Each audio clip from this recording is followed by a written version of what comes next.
Are you getting dust and wind and maybe a little bit of rain at your house? Well, if you are not alone. We have a nice storm that's hitting all across the valley. Let's start down in the southeast valley. This video is sent in by a 12 News weather watcher from Santan Valley. And look at all that lightning. And the dust came through here, and it really hasn't stopped, going all the way across the valley. That head toward the Phoenix area, look at this. This is a big dust storm you can see here. 12 News weather watcher from Gilbert, capturing that giant cloud of dust moving in. And again, we're in the East Valley, but now you've got it all the way out here. Let's start again in the east, though. Chandler, same thing.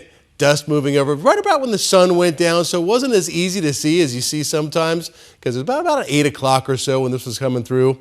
But yeah, really messy. Now a live look. Let's go to our ADOT camera. This is I-10 and 51st Avenue, and you can see what's going on there. So remember, we were at Santan Valley, then we were in Gilbert, we were in Chandler. So here we are in the West Valley, and that camera is bopping and rocking, and you can see definitely a lot of dust on I-10 and 51st Avenue. This is 12 News at 10. I'm Troy Hayden. Dust storms hitting parts of Pinal and Maricopa counties. Low visibility, strong winds. Meteorologist Chris Dunn is with us here now. And Chris, we've watched these guys march all the way across the valley. Yeah, and actually just west of that location you just showed us, Troy, there's some legit rain coming down 91st Avenue and I-10. So there are some pockets of rain, and a mile or two can make all the difference. Dust storm advisory for the Northwest Valley that goes until 10:30. The previous dust storm warning for the Phoenix area has now expired. The worst of the dust is now pretty much over. Now it's kind of a lesser, just an advisory for the Northwest Valley. And pockets of rain, some lightning showing up around Casa Grande with the lightning detection turned on. All of this is moving up to the north and kind of trying to fill in as it gets closer and closer to the Phoenix area. Some rain and some lightning around Maricopa, probably getting some loud crashes of thunder right now. And all of this is kind of moving up. There's the Loop 202, the South Mountain Freeway, as it intersects with I-10 and the Loop 101 in the West Valley. Just starting to see some pockets of rain and some flashes of lightning out in that part of the valley. We can actually see the leading edge of this dust. This is the velocity data on the radar. So this shows us kind of the wind and the wind direction. Red is away from the radar. The radar site is down here, Mesa Gateway Airport, and you can see everything moving away in this line. That was the leading edge of the dust that moved through 8 and 9 o'clock through this evening, up until about now, where the dust is starting to dissipate a little bit as it gets a little bit farther up to the north. So areas of blowing dust still out there, pockets of heavy rain. Again, some folks will get it. Some folks will hardly get any rain at all. That's kind of the nature of the monsoon, and that's how it will play out as we go through tonight. It will be in the valley off and on until about midnight or so, and then things will start to settle down and taper off after we get past the midnight hour. Blowing dust, yeah, that threat is high. We've already seen a lot of that. A low hail threat and a low flooding threat just because of the isolated nature of these storms and the fast-moving nature of them.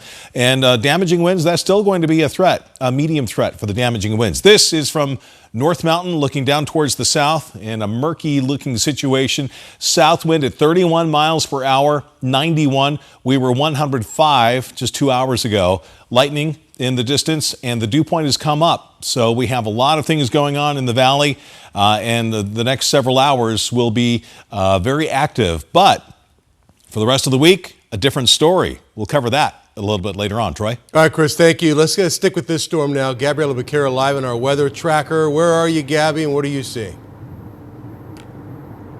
Troy, we're heading westbound on I-10 near Fairway Drive right now. I'll show you what we're seeing. He was saying, very spotty showers we've been seeing. It's been really heavy at times heading on the 10, but it seems to be drying up to just a sprinkle where we're at now. You can see an accident off to the side of the road here, but overall everything that we've been seeing, people have been moving very well throughout this storm. We were seeing all of it, the dust, the wind, some rain, lightning out here. So at times visibility was getting pretty low, down to just like 20 to 50 yards with that dust we were seeing earlier. But now, as you can see, we can see pretty far ahead of us. So a lot heavier rain was kind of behind us, but it's picking up, it's slowing down. It seems to be moving really fast through the valley from what we could tell out here in the cars. But so far, so good. Everyone's moving pretty well out here. So we'll continue to monitor and get back to you if we see anything more significant, Troy. All right, sounds good, Gabby. Thank you. We're going to continue with our weather coverage throughout the show, so go ahead and stay with us. Thank you, Gabby. For the first time, we are hearing what two former Phoenix police officers say happened during a violent traffic stop that led to their arrest and their firing. Both officers on the force for nearly a decade, so these weren't rookie police officers. They initially denied any involvement after the victims reported the incident to police. Earlier tonight, 12 News journalist Gabriela Becerra put together this story. Two former Phoenix police officers appeared before a judge hours after being fired for their involvement in a traffic stop on August 5th while on duty. This was an off-the-books traffic stop, for lack of a better term. Luis Vasquez Jr. and Antonio Felix didn't activate their body-worn cameras or document and report the traffic stop as policy requires, according to police. But new court records reveal what the pair allegedly said happened only after an investigation into their conduct was initiated. Vasquez and Felix both allegedly admitted to conducting a traffic stop on a driver showing signs of intoxication. After completing a records check on the license plate, Felix allegedly told investigators the situation escalated quickly when the driver and passenger refused to get out of the car. During the traffic stop, Vasquez is accused of punching the driver with a closed fist repeatedly, while Felix allegedly tased him and the passenger. A forensic examination of the taser revealed 6 safety switch events and 29 electrical discharges. They're also accused of restraining the passenger in the patrol car and pulling a gun on the driver. They used extreme and unjustified violence against these victims. According to court records, Felix told investigators he acted out of fear for his and his partner's lives and safety. While Vasquez didn't say what his intentions were, he allegedly told detectives he didn't report what happened out of fear of the consequence of the multitude of policy violations. Your Honor, police officers hold one of the most sacred positions of trust in our society on the condition that they will use their authority to protect and serve and not cause harm. But that's exactly what these defendants did. They caused harm. That was Gabriela Becerra reporting for us. A reminder of the dangers of our extreme heat that we've been dealing with all week and will continue dealing with into the weekend. An ASU hockey player in the hospital after collapsing during an outdoor exercise in the morning on Thursday. Tempe Fire said that morning they got a call at an outdoor track and field facility on ASU's campus for a heat-related illness. There was some sort of a workout going on, and that student collapsed. ASU says it's supporting the student, their family, and fellow student athletes during this difficult time. We have new information tonight about the arrest of a Tempe Union High School district employee booked on 7 counts of voyeurism using a school camera inappropriately. Police say Anthony Cruz accessed and downloaded district security video for personal use.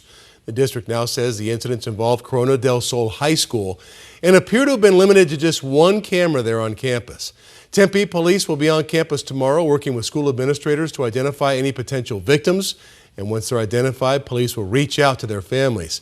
The district's crisis teams will also be on campus tomorrow to support those students. A 14-year-old boy in the hospital with life-threatening injuries after police say he was hit by a car while walking in a crosswalk. Happened at 7:30 last night near 35th Avenue in Dunlap. Police say the driver didn't appear to be impaired. The driver was cited for traffic violations and then released.